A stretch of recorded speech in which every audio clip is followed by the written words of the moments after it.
Olá, seja bem-vindo ao podcast Minha Lição de hoje. Estamos em mais um dia do estudo da lição da Escola Sabatina, 30 de dezembro de 2020, penúltimo dia do ano, e o tema da lição de hoje é comer ou ser devorado. Convido você para iniciarmos esse estudo com uma oração. Santo e amado Pai, te agradecemos porque neste dia temos mais uma possibilidade de nos agarrarmos em Tuas promessas. Por isso, nos guia, nos ajuda. É o que eu te peço e te agradeço. Em nome de Jesus, amém. Muito bem, a lição de hoje está entrando na última parte do capítulo 1 do livro de Isaías. O autor Warren Wiersbe distribui esse primeiro capítulo em 3 partes.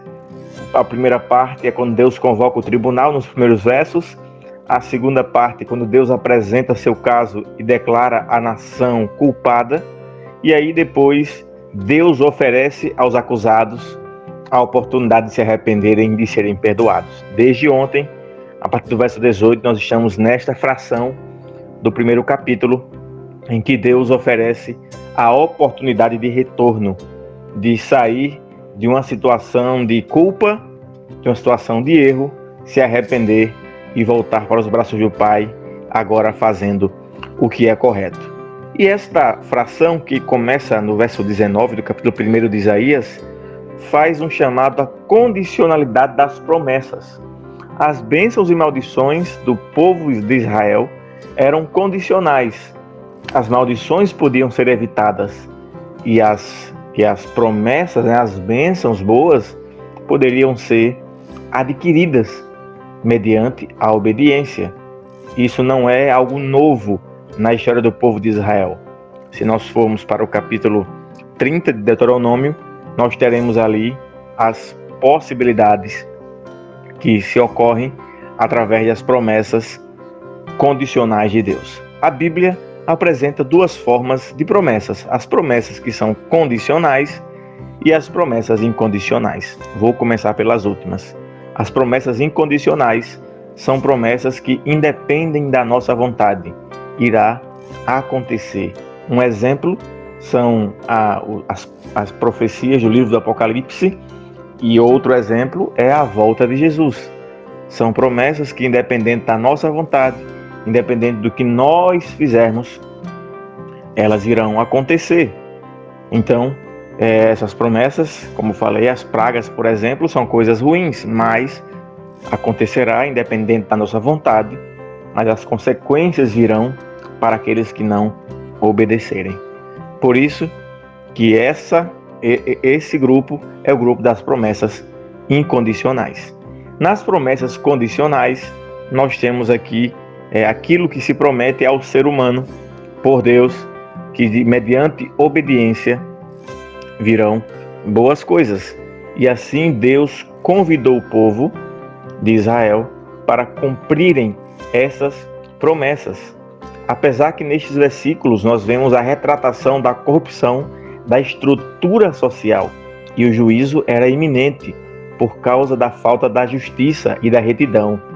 Ocorriam ali assassinatos, rebelião, roubo, prática e aceitação de subornos. Havia o fechamento dos olhos da liderança e os oprimidos viviam situações ruins, e aquilo era comum no dia a dia de Israel. Deus chama o povo então para retornar e obedecer. Agora, caso o povo se recusasse, haveria ali a consequência, o colhimento daquilo que foi plantado. Por isso, se chama de promessas condicionais. Mas, se o povo se arrependesse, a justiça de Deus, ela viria de maneira sobre o povo, se eles obedecessem, retornassem, parassem de oprimir o pobre, a viúva, o estrangeiro, e essa promessa viria sobre aquele povo. Portanto, nós precisamos ir a este caminho e lembrar que a justiça de Cristo vem sobre nós ao nós nos arrependermos de nossos erros e de nossos pecados. Quero deixar aqui dois pontos para a sua reflexão de hoje. Quais são as promessas que Deus fez para a sua vida, que você está distante da obediência e assim não consegue alcançá-las? Meu convite é: volte para o caminho que Deus te deu, o caminho da obediência. Os obedientes desfrutarão de um bom caminho, de uma boa jornada.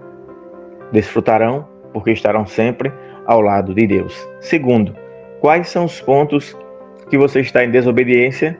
Reflita, pense e faça esse retorno para os braços do Pai, para que as promessas dele em nossas vidas possam se cumprir uma a uma. A escritora Ellen G. White, no livro A Ciência do Bom Viver, nos diz: mediante o devido exercício da vontade, uma completa mudança pode ser operada na vida. Entregando a vontade a Cristo, aliamo-nos com o divino poder. Recebemos força do alto para nos manter firmes. Uma vida nobre e pura, uma vida vitoriosa sobre o apetite e a concupiscência, é possível a todo aquele que quiser unir sua vontade humana, fraca e vacilante, à onipotente e inabalável vontade de Deus.